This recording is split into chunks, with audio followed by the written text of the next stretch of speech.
Hello, Abnormal Investigations. I've got another encounter for you, and I think it's going to be a good one. This one comes out of New Mexico, so let's go ahead and get into it.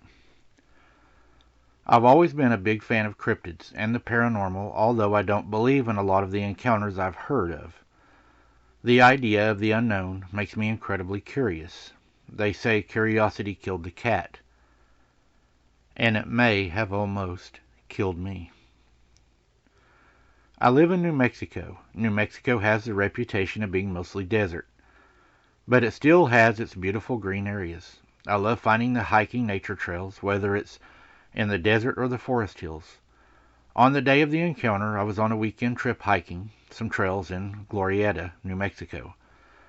I'd found out of some trails southwest of this large camp complex. I'd brought out my camper and would stay the night in there. I love hiking, but I am far too paranoid to camp outside at night, and that fear has only doubled after this encounter. This was in May of 2022. It was my second day of hiking, and the day before I'd reached the intersection of a hiking trail. The day before I'd gone left, it had taken me through the rolling hills, trees, and some small meadows. It was a relatively tame path, and the scenery was beautiful, but it was rather claustrophobic. The woods up there in Glorietta have a decent amount of undergrowth, and the trees are mostly slim and grow close to one another. This day I wanted to get a better view of the area. I decided to go right at the intersection. The path curled up and to the right up a large mountain and on the side. This trail was far more rugged, with several parts dissolving, as I crossed larger boulders or being blocked by the pond from the recent storm that had passed through. I was on this trail for several hours until I reached what seemed to be the top. As I approached, the whistling and howling of wind through the trees and over the mountains got louder and louder. Its eerie, a moaning, put me on edge. I reached the top, and the view was gorgeous. I could see the sprawling Glorietta Valley and the beautiful forest for miles in each direction. I could see the camp far below. I decided to rest and enjoy the view before heading back down. After a short break, I began my descent. I was about halfway down when I detected movement at my peripheral on one of the switchbacks further down the trail. I stopped and focused, wary of the possibility of being a mountain lion. As it turned out, it was just a deer. I relaxed and was about to continue my journey when I heard a monstrous crackling noise coming from the direction of the deer. I glanced over in time to see something massive fall from the thick tree onto the deer. My curiosity was piqued, just as much as my adrenaline. This creature was the most bizarre thing I've ever seen in my life. It will take a while to describe because of how bizarre it was. It was massive, from what I could tell, about the size of a moose. Its shoulders looked to be at least 8 feet from the ground. Its skin looked almost identical to the light brown tree bark of the trees in the area. Its body structure reminded me heavily of the Mutos, those massive bug creatures from Godzilla in 2014. It had these massive front appendages splayed out in front of it, and its body was at an angle. Its rear rested on two smaller, bulkier appendages. Its forearms were the most prominent feature. They were held out in front of it like a praying mantis, except they were touching the ground while extending up to its head. They seemed to have 3 joints with curled tips at the end. They were broad. I'd estimate around 1 to 1.5 feet wide. Their ends were withdrawing from the crushed carcass of the deer, which twitched on the ground. Its back legs were like a mountain lion's legs. It had 4 long digits with bird-like claws. These digits and claws all closely matched the width of its leg. Its face was the most horrendous part about it. It looked like a bat, with a short, thick snout, small eyes. It had long, spiky things which looked like ears, just jetting off the back of its skull. I looked on frozen and in shock. This thing, it had blended in so well that I hadn't seen it until it presumably dropped out of the tree onto the deer. Had it been up there when I first walked up this mountain? The deer were dead on the trail, this monster over it. If it had been there when I walked up, I'd passed right under it without realizing. I could have ran or hid, but morbid fascination in me wanted to see what happened next. As it was, I figured my best chance of survival was staying completely still, as movement might draw attention. So I waited, and I watched. The creature turned back towards a nearby thick tree. I assumed it had dropped out of this one, which was very close to the path. It used one of its bird-like claws on its hind legs to grab a hold of the deer, dragging it with its claws on its hind legs.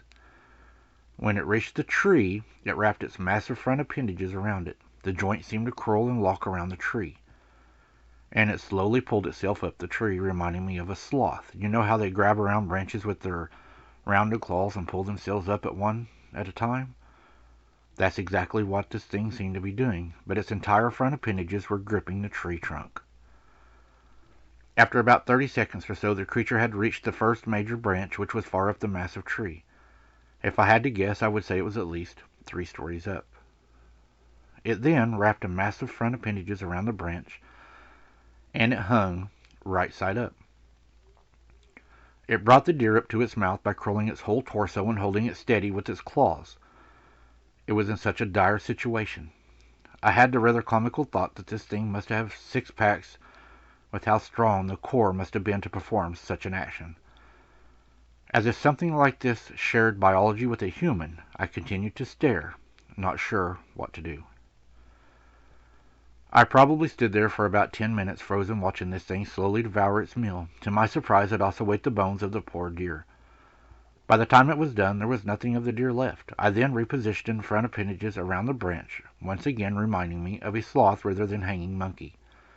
And it used the digits on its 2 hind legs to interlock with one another. It then gripped the tree very hard with its whole body, flattening itself against the branch. Its skin camouflaged so well. Even though I knew it was there, it was difficult to pick out the outline.